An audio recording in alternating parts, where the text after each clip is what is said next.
Hello all, today we are going to discuss about dysmenorrhea. It is a disorder of menstruation. Last video le clinical pathology la நம்ம பார்த்திருப்போம். Dysmenorrhea it's a painful menstruation. என்ன type of pain na cramping pain during menstruation is known to be the dysmenorrhea.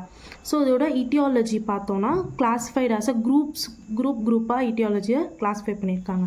So அதுல first வந்து டைப்ஸில் first வந்து primary dysmenorrhea and secondary டிஸ்மெனோரியான்னு ரெண்டு types இருக்குது. ஸோ ஃபர்ஸ்ட் ப்ரைமரி டிஸ்மெனோரியா அப்படின்னு என்னென்னா not associated with any pelvic disease, எந்த பெல்விக் டிசீஸோடையும் அசோசியேட் ஆகாமல் வர பெயினை தான் ப்ரைமரி டிஸ்மெனோரியான்னு சொல்கிறோம். So the pain is due to the biochemical சேஞ்சஸ்னால் வரக்கூடிய பெயினை தான் இங்கே ப்ரைமரி பெயின்னு சொல்கிறோம். Next, it affects more than 50% of women affect பண்ணுறாங்க at the age group of 18 to 25 years குள்ள. ஸோ இதான் primary dysmenorrhea. Secondary dysmenorrhea is associated with pelvic pathology. Example fibroids, adenomyosis, PID. இந்த மாதிரி pelvic pathological conditions-ஓட associate ஆகி வர menstrual pain தான் secondary dysmenorrhea-னு classify பண்ணுறாங்க. ஓகே, இட்டியாலஜியோட நெக்ஸ்ட் கிளாஸிஃபிகேஷன் என்னென்னு பார்த்தோன்னா வெரைட்டிஸில் மொத்தம் 3 கிளினிக்கல் வெரைட்டிஸ் இருக்குது. Spasmodic dysmenorrhea, congestive dysmenorrhea and membranous dysmenorrhea. So first spasmodic டிஸ்மெனோரியானா என்னென்னு பார்த்துடலாம். It's a most prevalent pain.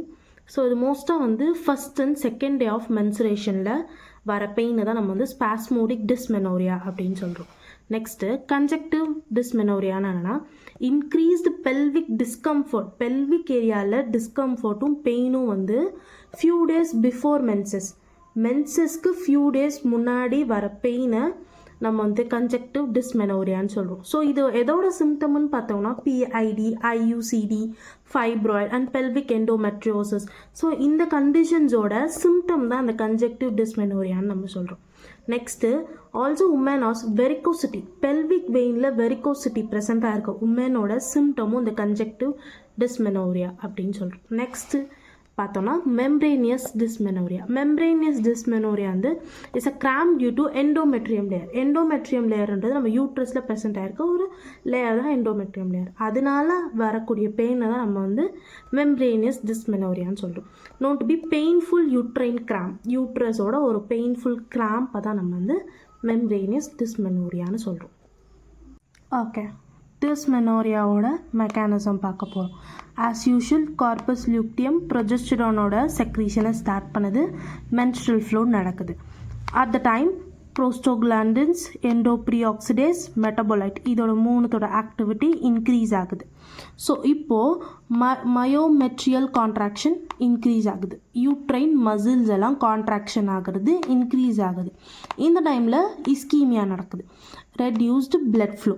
So இஸ்கீமியாவுக்கு அப்புறம் பெயினுக்கு போகிறாங்க.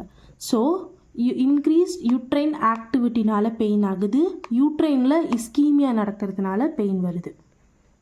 நெக்ஸ்ட் இன்வெஸ்டிகேஷன் மூவ் ஆனோம் அப்படின்னா pelvic sonography like CT, MRI இல்லைனா hysterosalpingogram, sonosalpingography, laparoscopy.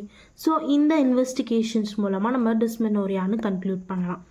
So next நம்ம ட்ரீட்மெண்ட் மூவ் ஆனோம் அப்படின்னா analgesic like paracetamol, piroxicam, antispasmodic drugs, NSAIDs drugs.